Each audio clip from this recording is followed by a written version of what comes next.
Hoje em 11, fundo da gestora OGR. Antigamente era da Orama, a Orama foi vendida para o BTG, né? Mas isso não afetou em nada a gestão desse fundo. A gestão continua sendo feita pela gestora OGR. Esse é o canal Estudos em FIIs. Esse vídeo não é uma recomendação de investimento. Então, esse fundo aqui, ele tem posições relevantes em saneamento e rodovias, né? Também em outras áreas, como gestão ambiental. Vamos conhecer um pouco mais o fundo, para quem não conhece ainda o produto. Então, é um fundo de pequeno porte em relação aos pares, é 45 milhões de reais. O fundo ele tem 22 ativos, né, o que para o tamanho dele é até bastante bom, não é verdade? Uma duration de 4 anos, também interessante, um spread de crédito de 3, também interessante. O fundo vem pagando aí desde de junho, a gente vai avaliar com detalhe valores bem consistentes, né? Isso seria um dividend yield acima de 1%, 1,1 ao mês. Ele possui reservas de 0,12 centavos, é um fundo base 10, tá, pessoal? E ele está bastante descontado no mercado, nessa época do relatório, e neste outubro estava com 0,94, hoje ele está com 0,92 do PVP. Então, vamos ver também os motivos do porquê desse desconto aí.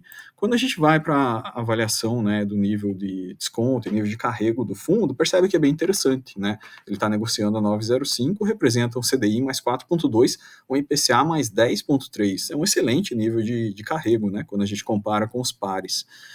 O fundo cita aqui, né, justamente quanto que ele gerou no período, né, e ele gerou 0,113, ele pagou 0,10, o que a gente acabou de ver aqui, e sobrou uma reserva ainda, que ele vinha carregando os meses anteriores, de 0,12, né, teria uma reserva aí para pagar basicamente mais um mês, né. Aqui ele fala sobre o mercado de debêntures, a piora no spread, o aumento do juro real, basicamente fatores que afetaram todos os fundos. Acho que o diferencial desse fundo aqui é esse, né, é o mecanismo de hedge que ele adotou, né? Então esse fundo ele adquire lá na B3 um mecanismo DAP, é esse mecanismo aqui. Ele faz muito parecido com o SNID, né? O SNID também trabalha bastante com essa prática aqui. Basicamente ele adquire, ele monta uma operação equivalente a uma operação estruturada, né? Onde ele trabalha com neutraliza o preço unitário, ou seja, neutraliza a volatilidade do IPCA, e ele faz um swap de indicadores, né? Então ele compra o contrato futuro de DAP e troca o IPCA por um CDI, beleza? Então, é isso que ele faz. Com isso, ele se torna neutro, né? Ele neutraliza os impactos na rentabilidade relativos a variações da NTNB. Então, isso é bacana. A gente vê poucos fundos fazendo isso, né? Esse mecanismo de hedge, né? Tem o caso do juro, o juro redeou pelo IMAB 5, mas o SNID e esse fundo aqui, eles estão, na verdade, redeando pelo CDI, o que é bastante interessante para o cotista, né? Então, acho que é um ponto forte desse fundo aí. Então, assim, os pontos de atenção aqui seriam porte do fundo e liquidez, e os pontos fortes, o carrego e o hedge por CDI, né? Então, aqui já fica uma leitura prévia desse análise desse fundo aqui. Relativo à carteira, a gente já viu, são 22 debêntures aqui, a gente temos todas elas aqui. O que para o tamanho do fundo, o fundo de 45 milhões, é até uma distribuição bastante ok, né, para o tamanho do fundo. Aqui a gente vê as principais debêntures, como rodovias, né, as duas principais posições aqui, o metrô do Rio de Janeiro, 7%, uma debênture da Enalta aqui e assim por diante. A gente vê várias debêntures que já são amplamente conhecidas, né, por exemplo, o metrô do Rio de Janeiro tem vários fundos de infra, né, com essa debênture aqui. Então, assim, nenhum ponto de atenção na existência das debêntures hoje. A carteira do fundo já está basicamente com debêntures de infra, quase praticamente todas elas aqui, né? Debêntures de infraestrutura. A gente vai falar disso mais adiante, porque os fundos, quando eles estão no estágio inicial, né, de formação do fundo, ele pode trabalhar com debêntures de transição, ou seja, debêntures que não são incentivadas no portfólio, né? A gente vai falar disso quando for falar do resultado. O que o fundo fez de diferente aqui de setembro para outubro? Então, perceba, ele melhorou um pouquinho a qualificação dos ratings deles aqui, se desfazendo de algumas operações, de uma em específico, né? Então, ele tinha 12% de geração distribuída, essa operação da Sustain Energia, né? Era 12% do portfólio, energia fotovoltaica distribuída, né?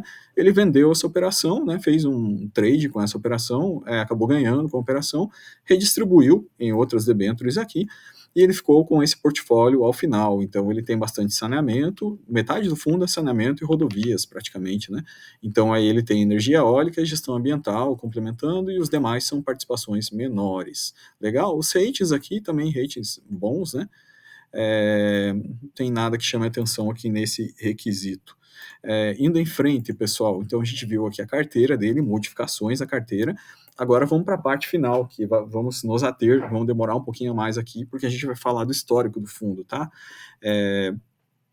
Primeiro, começando pelo resultado, como vimos, o mecanismo DAP gerou 0,37, né? Imagina se não tivesse o DAP, ele teria sofrido marcação a mercado negativa, como vários outros fundos aqui que a gente viu. Então, esse mecanismo de RDA por CDI realmente compensou integralmente aumento do juro real, abertura da NTNB. Então, esse fundo ele teve esse ganho, basicamente com isso aqui, né? Isso que gerou o resultado do mês. Ele declara também quais foram as debêntures que atribuíram mais resultado positivo para o fundo, né? Aqui nada de extremamente relevante, né? Dentro da normalidade. A liquidez dele, como a gente falou, uma liquidez menor, né? Ele negocia, por exemplo, por mês aqui a menos de 2 milhões de reais, né? Isso aí vai dar 70 mil reais por dia, basicamente, nível de negociação. Coerente com o tamanho do porte do fundo. Então, onde eu gostaria de gastar mais tempo é aqui, na questão da rentabilidade do fundo. Então, o fundo pagou em outubro, né, 0,10, como a gente viu aqui, e ele vinha pagando desde o mês de junho, desde o meio do ano, segundo semestre, ele vem pagando bastante consistente, né, 13, 12, 14, 18, agora esse 10 que também deu em torno de 14%. Então, vem com um nível de distribuição ok desde junho, né?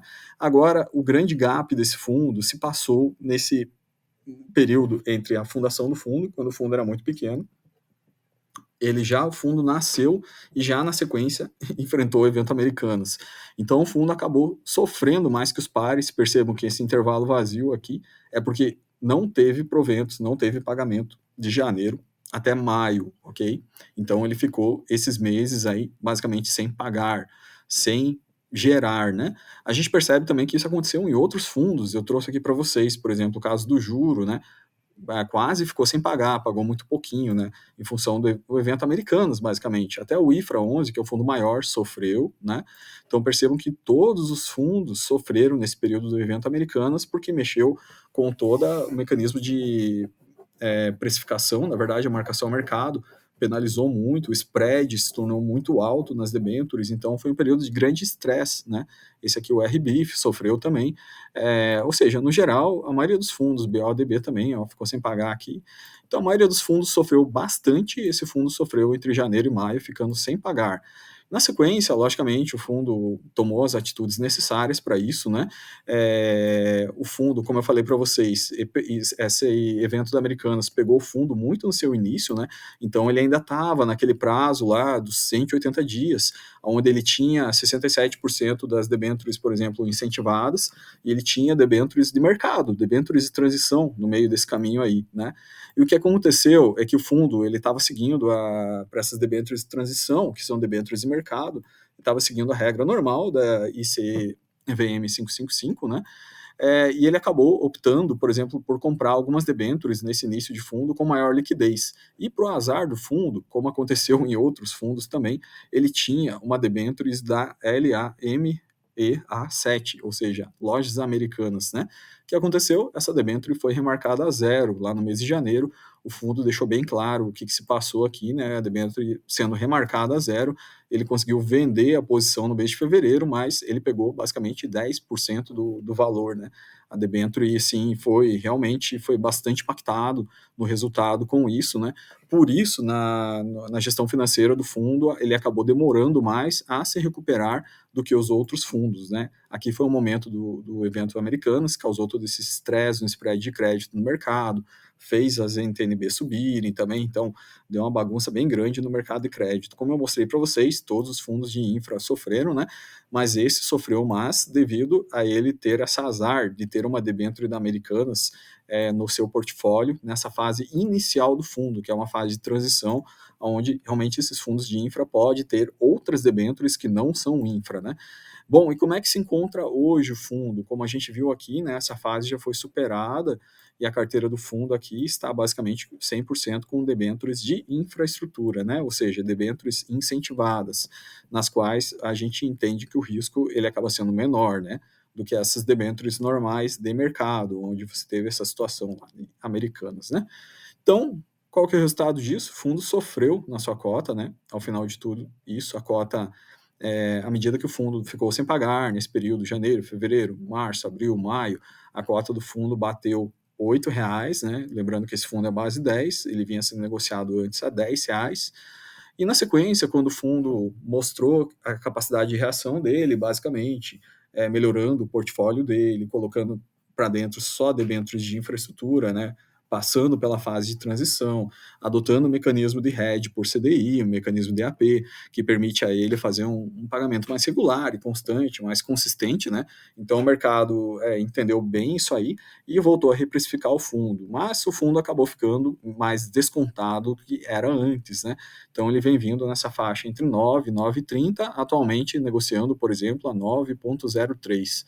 Então, aqui está, né, a leitura, a gente viu tudo o que aconteceu aqui, né, basicamente, a gente vê como esse fundo sofreu em relação aos outros infra aqui também, né, na média de todos os fundos aqui, questão de rentabilidade total, né, mas fica para nós essa reflexão, né, então, sobre pontos fortes, como a gente viu aqui, a gente tem, principalmente, a questão do PVP, esse fundo realmente está descontado, né, está 0,92 do PVP, uma rentabilidade bruta CDI mais 4,2, IPCA mais 10,3, a carteira já está 100% de debêntures incentivadas, 22 debêntures, então esses são os pontos fortes.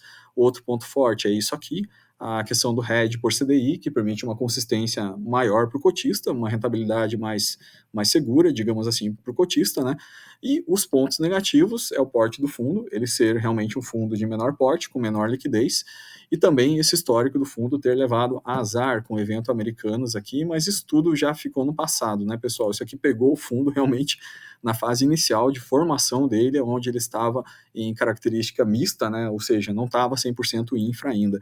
Então, essa fase é uma fase mais de risco. Então, a gente cabe a nós também avaliarmos, tipo assim, se vai entrar no IPO de um fundo desse, avaliar muito bem, né, porque nesse momento, até os 180 dias, a gente acaba tendo um risco maior.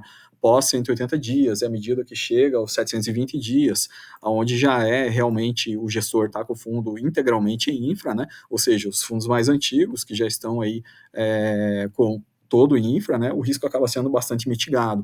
Mas nesse início de fundo, né, infelizmente acabou levando azar pegar esse debênture da Americanas aqui e acabou causando essa bagunça que a gente viu toda aqui na questão do pagamento, que se traduziu, na verdade, nisso aqui, né, se traduziu num desconto do fundo, por o fundo ter ficado sem pagar um período, o mercado precificou e não voltou ao valor de cota normal, segue negociando com deságio até hoje, apesar de ter já, como a gente viu aqui, superado todos esses problemas aqui e ajustado sua carteira de forma coerente com expectativa de mercado para os FIINFRAs, né?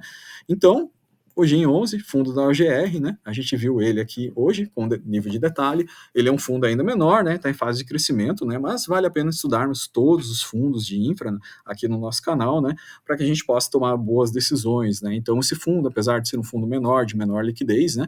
Como a gente viu, ele tem seus atributos, né? Tem suas vantagens aqui. Vale a pena cada um estudar com bastante critério para ver se isso aí cabe na sua carteira, né? Se esse fundo cabe na carteira, por ele ter esses benefícios que a gente viu aqui, né? O mecanismo de hedge 100% CDI, previsibilidade de pagamento, o desconto do PVP atual e basicamente 22 debêntures, ou seja, já está diversificado, já está relativamente diversificado e já está resolvido a questão, já está totalmente alocado em debêntures de infra, né? Então, é isso, pessoal. Fica a geral desse fundo aqui para vocês estudarem. Desejo a todos aí bons estudos. Fiquem com Deus.